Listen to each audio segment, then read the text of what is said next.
Okay, this meeting is called to order. This is the August 3rd meeting of the Planning Board. You'll get right into the agenda. Could I have a motion to approve the minutes of the May 4th and May 11th meetings before we move ahead? Only Mr. Rotalakis, Mr. Rail will be able to vote on those because they were the only two who were members for those meetings. So, gentlemen? Okay, why don't we start with I guess I'm acting chair for this. Sure. For the, Perna, you want to take a look at the, Yeah, I reviewed you it did? online, yeah. You learned, and you looked at the May 4th too? Yeah. Okay, all right. Do you have any comments with I, respect I, to? I don't have any comments. Okay, my only comment with respect to the May 4th is that on the warrant articles, I disclosed that I had a conflict and also filed something with the town clerk relative to those conflicts. We had a doctrine of necessity issue. Right. So, manager asked that I participate, and I did, after consultation with town council. So that's my only comments on those. And so with that, Perna, I would entertain a motion that we approve the May 4th Yeah. and May 11th minutes of the planning board with my suggested amendments. Yeah.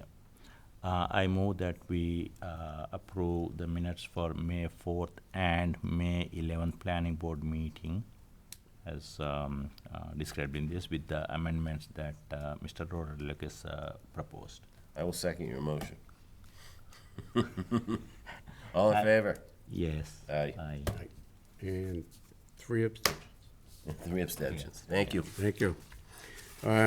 Next item of business is to review and sign bills. We don't have any this evening.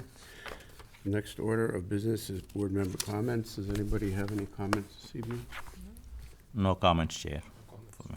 No comments, Mr. Chair. Okay, then we'll move on to our next order of business, which is our meetings and hearings. We have one continued public hearing, Polito Development Corp., 240 Cherry Street, regarding, thank you, construction of a parking lot. Good evening. Hi, Mr. Chair. My name's Ken Polito from Polito Development. This is Kevin Quinn, Quinn Engineering. We'll be answering any questions on Okay. this. you would have.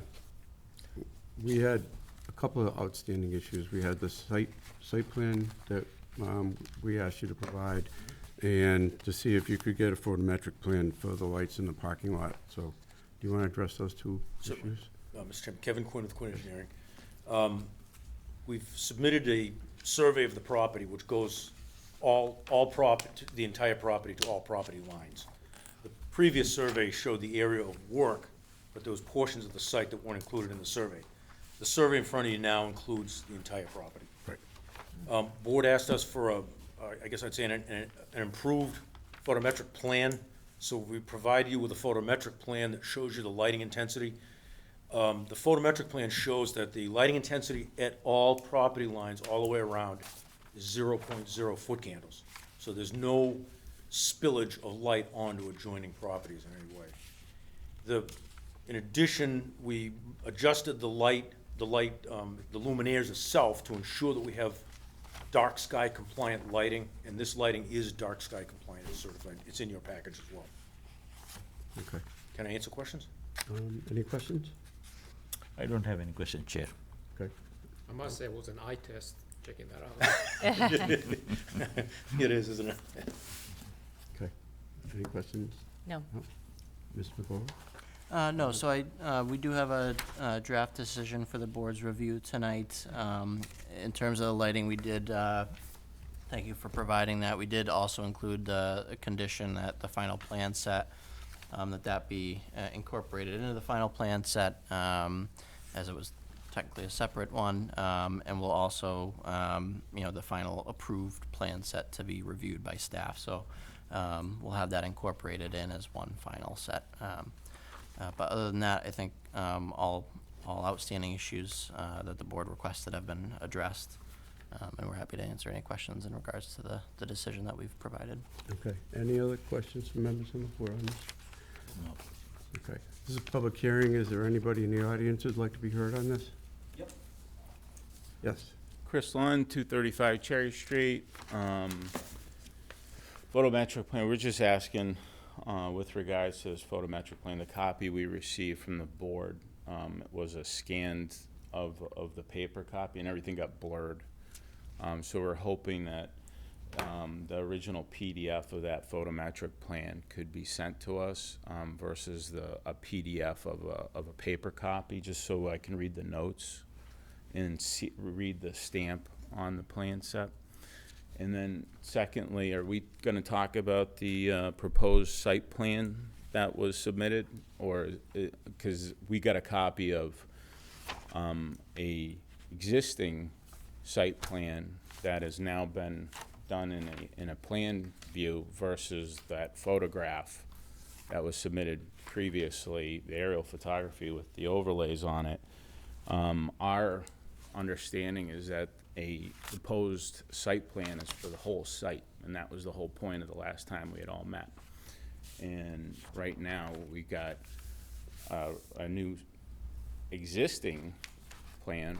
There's no details on it regarding parking requirements or anything associated with that plan. And then the larger point was that the proposed site plan for the changes going to the property for this review was going to be a complete proposed site plan with all the parking details and calculations for requirements associated with it. And the copy we received this morning, I think, or yesterday, was just an existing plan. That is, so we're just still wondering where that full proposed site plan is.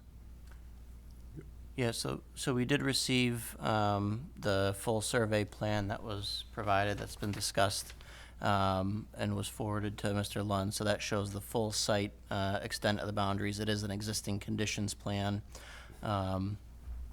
As the applicant's engineer noted, the plan set that was provided originally does include the site work, and due to the scale of this project, that's where it's showing that way. So again, that survey plan set and the photometric plan, our condition that we're proposing is that those get incorporated as one final plan set for the final approved plan, so they'll all become one document. In terms of the parking calculations, that was addressed, that was brought up and addressed in a prior plan set on the cover sheet of the revised plans. It does show a breakdown of parking in relation to the existing uses. There is no change in use proposed for this project, and this is in addition to that. So there's 28 spaces that are shown that are required for the use on site. 36 are provided, and with this proposal, the parking count will be brought up to 96 total on site. Okay. Look at that last meeting, right? Yes. Okay. Yeah. Are the parking spaces, the utilization of whether it's staff, or fleet vehicles, or customers, is that defined on the plan set? No, and I don't believe there's a requirement to make that distinction. Okay, and then my other question with that is that currently the parking plan that's being shown as existing, that is not how the property's being utilized. My assumption is because it's overloaded over there right now, and we're looking to have the that back section done to eliminate that, to make sure that we're sticking to the parking plans as approved by this board. We're gonna run that there will be no middle aisle anymore on the existing parking area, plus the new parking that's being done at the back, that the applicant will follow this parking plan as shown, or if it's not the one that we intend to follow, that there's a revision provided to incorporate the middle parking that they're currently doing on that existing lot. So is that parking gonna change then, is my question, of how they're utilizing it now, and then just stick to the 2 rows that I see on this plan? Mr. Chairman, there's no altering the parking plan. The parking plan is not being altered. No, I don't think that's the question. I think right now, some of the trucks are parking in the middle of the lot, made a row. Yep. Those spaces are not changing. The existing parking will remain as it is. Well, then this plan's misrepresenting what's going on, right? Sorry. No, Ms. Lund, you're talking about the trucks in the morning, they're parked, or overnight, they're parked in the middle, right? Yeah, I'm talking about, my understanding is the way to interpret this plan set is to, in order to understand how all the parking is being utilized for the facility, is to take the existing plan as provided now with the latest revision, plus the proposed site plan on the back of the 60 added spots, and here's all our parking for the building. Well, this plan, this revised existing, is not how it's being utilized. And I'm trying to understand, should there be more parking shown on this plan, and that's what we're trying to approve, or is there not gonna be, this lot gonna be cleared up so it matches what will be a plan that's gonna be signed and approved by this board, and we follow that? I wanna hold the plan set accountable. So if parking could get eliminated on the back of the building because it meets on the front, then maybe the back section's not required. Or if we've got more going on there and that parking's needed plus the other 60 spots, then let's show it. You- I'm not sure I understand the question. I'm not, The We are- drawing, the drawing shows, you got this drawing parking area, yes, shows against the building and then against the southern. yes. But some of the vehicles park in the middle where there's no stripe. Correct. Is there gonna be striping in the middle? There is not. Are they planning on using that?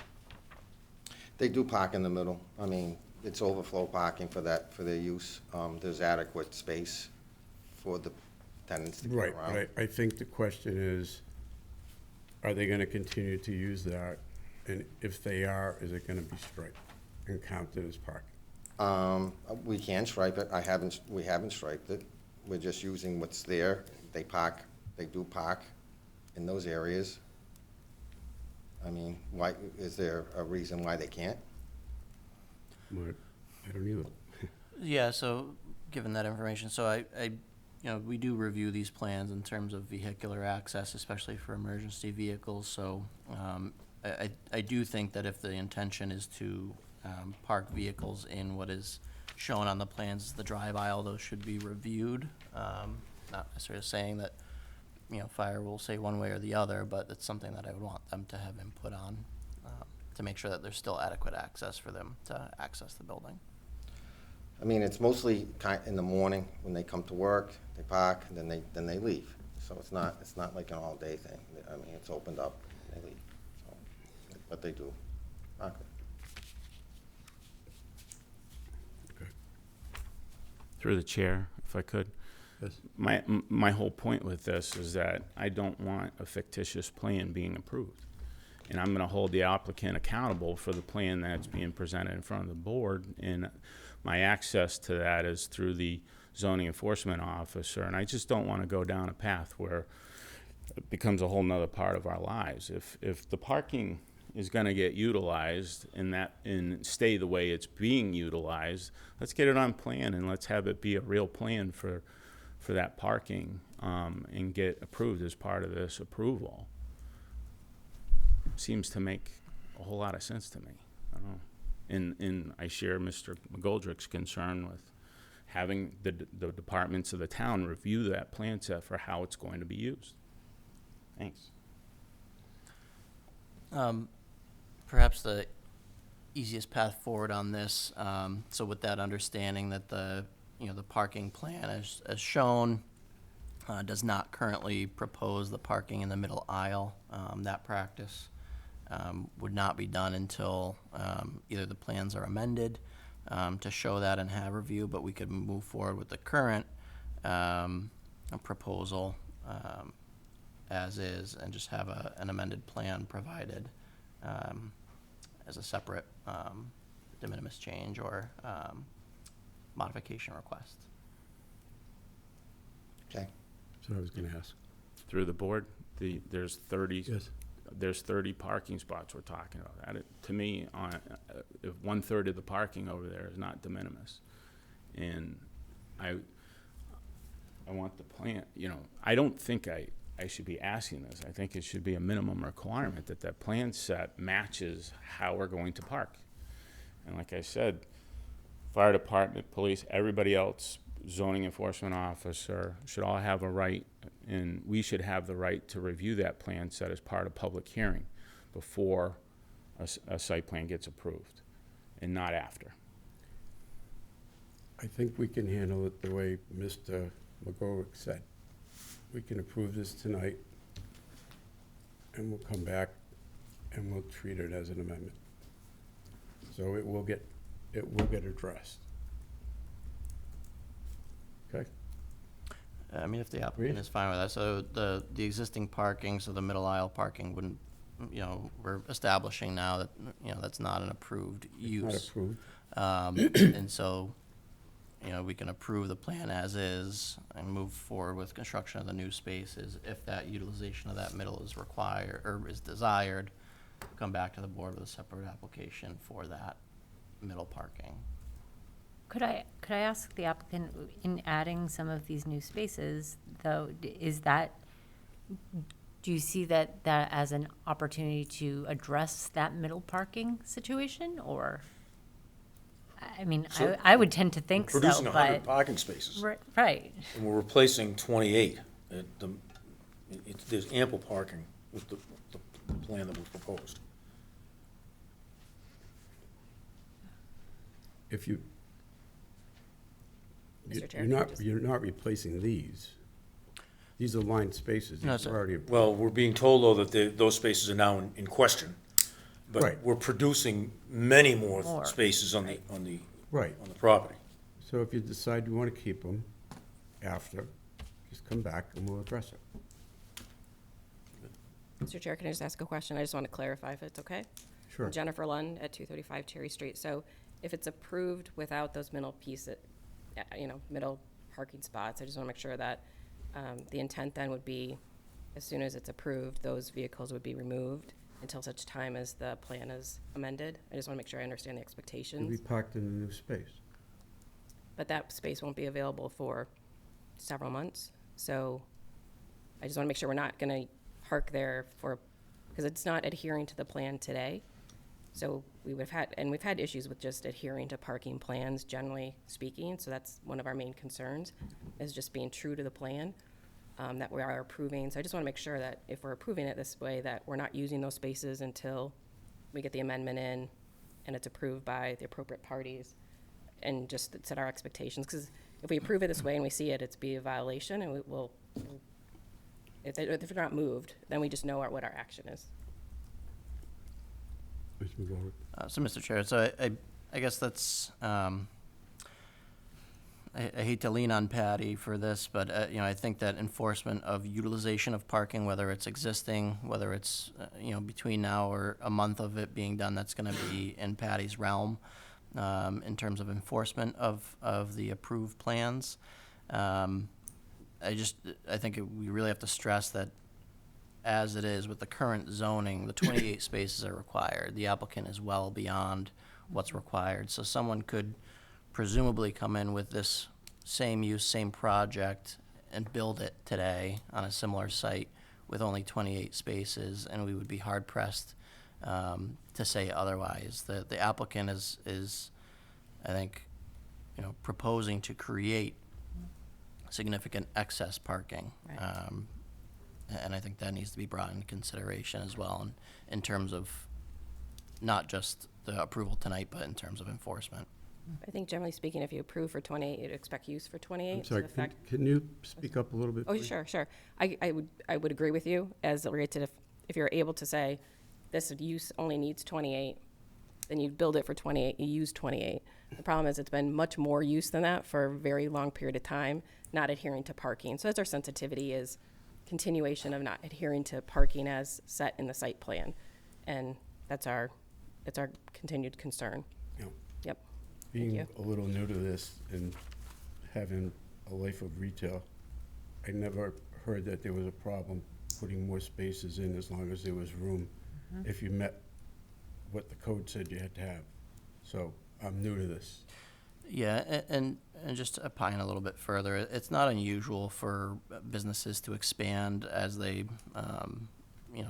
as they kind of work and develop and are successful. Obviously, we want to support successful businesses.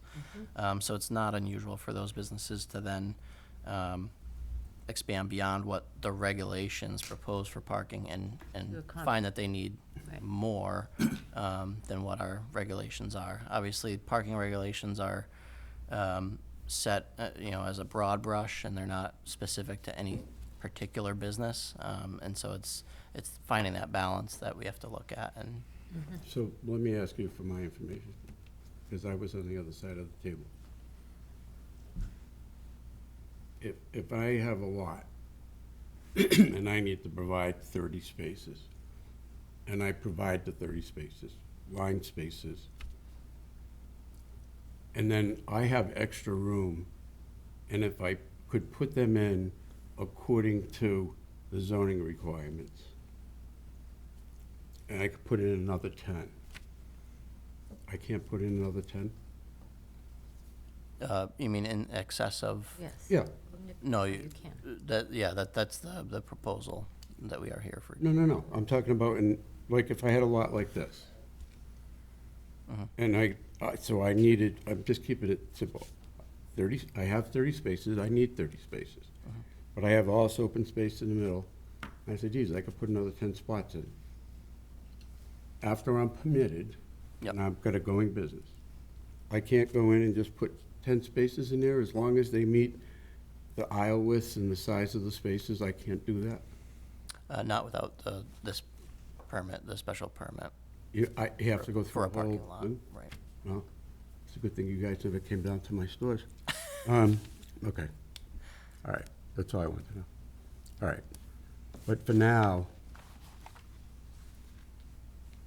And I guess it depends upon if they're under site plan control or not, which this site is. okay.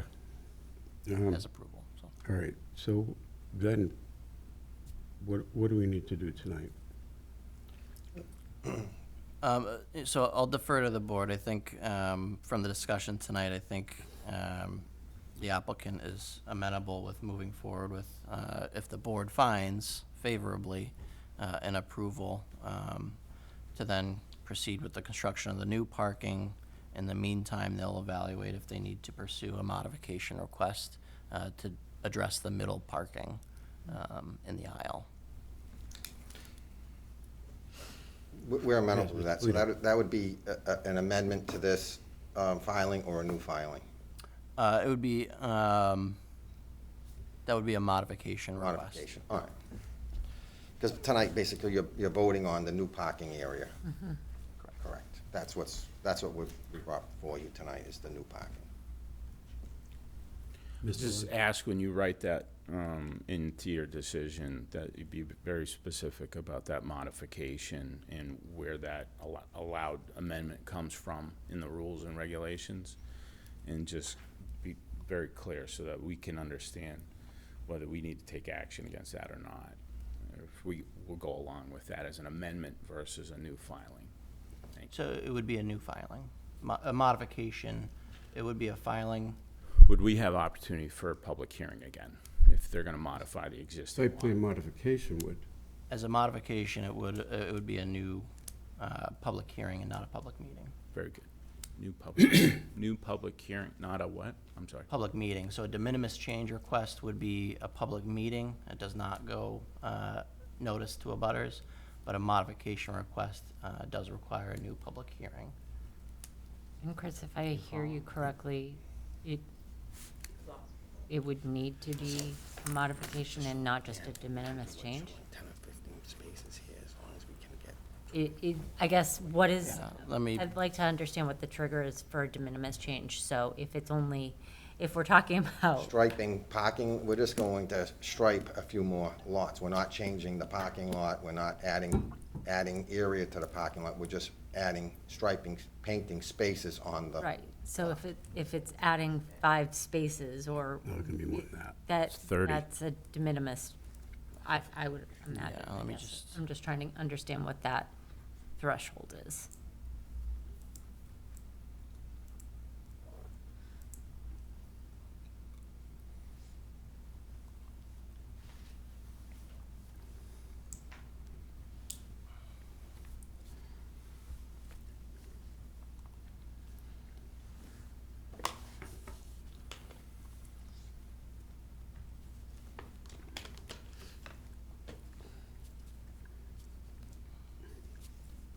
so it's Article 4, Section 4 of the subdivision, or the planning board rules and regulations.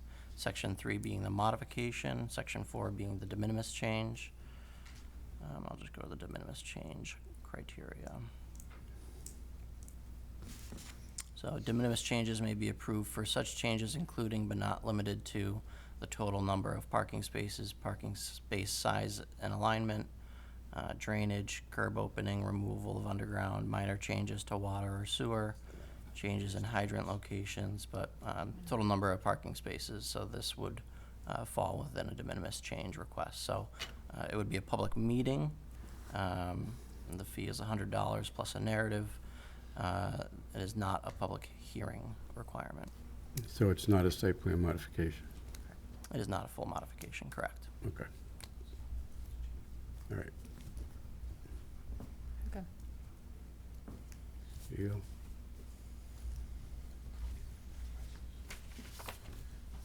Okay, any other questions? No, all set for tonight. Okay, thank you. I'd be happy to send that section over as well. Okay, any other questions, comments? So do we have to move to close the hearing? Well, so are we set? We don't need to add anything to this then? No, I don't believe so. No. Okay. So I make a motion to close the hearing? So For- we don't have to note that we have to do this thing to approve this? Like, I just want to make sure I think we'd have to note the change, or no? Well, they were saying we're not making any changes to the decision, so I just want to. No, it won't be written into the decision, there won't be a notice, but given your request, when we receive the de minimis change request, we'll notify you that we've received that. Okay, So I'd like to make a motion to close the hearing on 240 Cherry Street. okay, motion, second? Okay, we have a motion second, all those in favor signify by saying aye. Aye. Aye, opposed, so voted. Okay, now on to the Decision, right? the decision. It doesn't sound like we have any changes to the draft.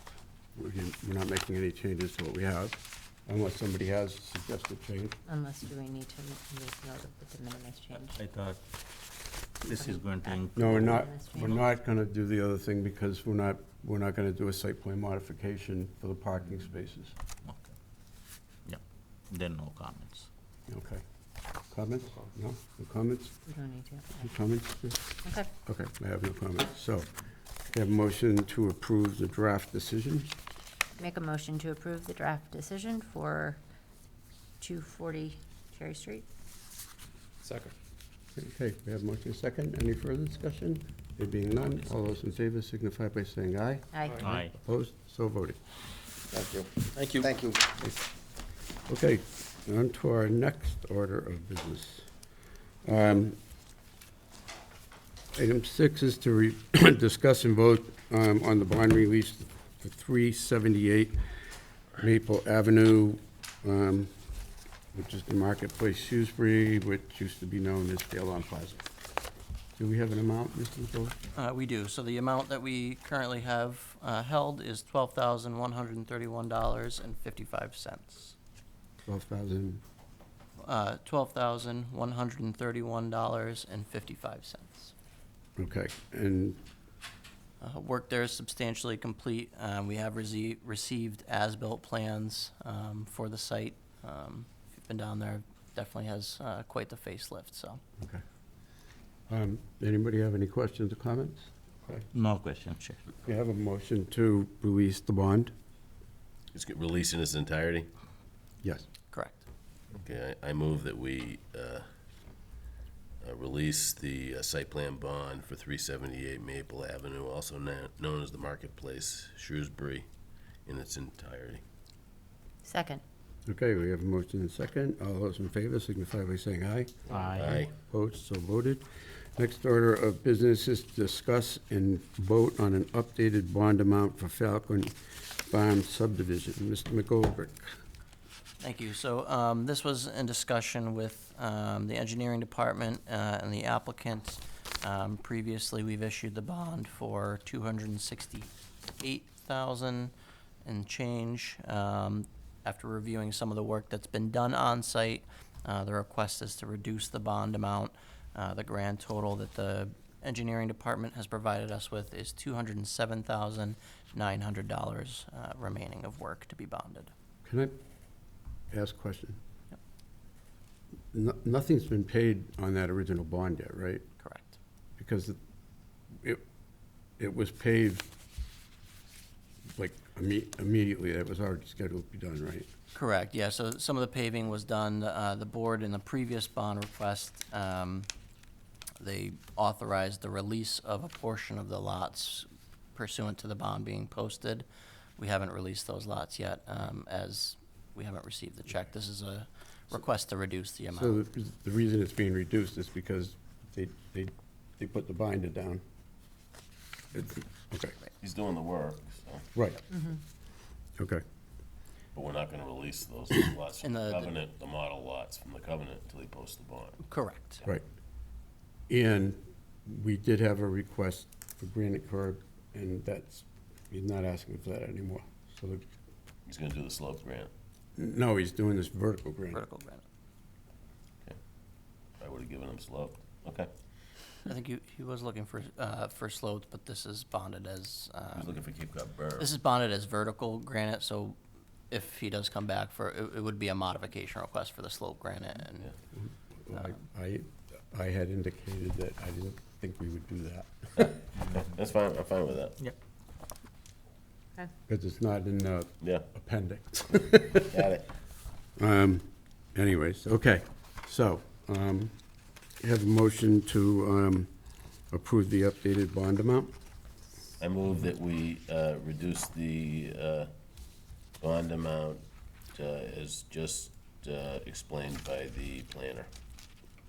Second. Okay, motion is second. All those in favor signify by saying aye. Aye. Aye, opposed, so voted. Okay, next order of business is to vote for a delegate to Central Mass Regional Planning Commission for FY 2024. This basically involves attending 4 of the meetings, 4 quarterly meetings of CMRPC, representing the board. And by attending, we get credits towards. Yes, so one of the benefits of having members attend and participate in the CMRPC is the hourly commitment comes back to us through in the form of local technical assistance hours. We currently have 12. I have some ideas in mind that we'll be using those shortly. It is something that we do use frequently. It's a great way to get support from CMRPC as an in-kind match for the volunteer hours that we provide to them, so. Okay. And Mr. Rayo, you said you would like to do it? Yeah, I've been doing it for the last couple of years, and I'll continue to do that. I was doing it, and after COVID, I kind of fell off, and I always had conflicts. Okay, so before I ask for motions. Would anybody like to be an alternate in case you can't go? No, not hearing anybody. Well, we'll start with Mr. Rayo for now. I did 18 years on one of those boards. I'm done. Okay, could I have a motion to nominate Mr. Rayo for, to be the delegate to CMRPC on behalf of the planning board? So moved. Second. Okay, we have motion and second. All those in favor signify by saying aye. Aye. Aye, opposed, so voted. Thank you. Do we have anything to take up on the old business? It is 2 delegates. We have to sacrifice one. Well, I don't Two have, delegates, 2 full-time delegates, or one alternate? oh, it's, Just 2 full-time, not necessarily one, but oh, I thought the second one was an alternate. Okay, there are 2 on there, but I thought the second one was an alternate, no? yeah, I mean, I think not both need to attend all of them, so it can be utilized as an alternate, but. Okay. The way I do just, You know, the next meeting's in Athol. yeah. They don't go up that far, thank God.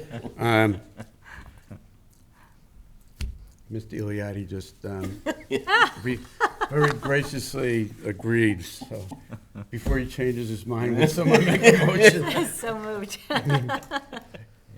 Second. Second, all those in favor signify by saying aye. Aye. Aye, opposed, so voted. Thank you. Thank you. Okay, now we on to old business. Yes, Okay, do we have anything under old business? we do not. Okay. I didn't see anything on the correspondence in the drive. Then I guess the last thing to do is ask for a motion to adjourn, I move that we conclude this evening's public hearings. Second. public meeting. Okay, motion Second. is second, all those in favor signify by saying aye. Aye. This motion is adjourned, this meeting is adjourned. Good evening. You.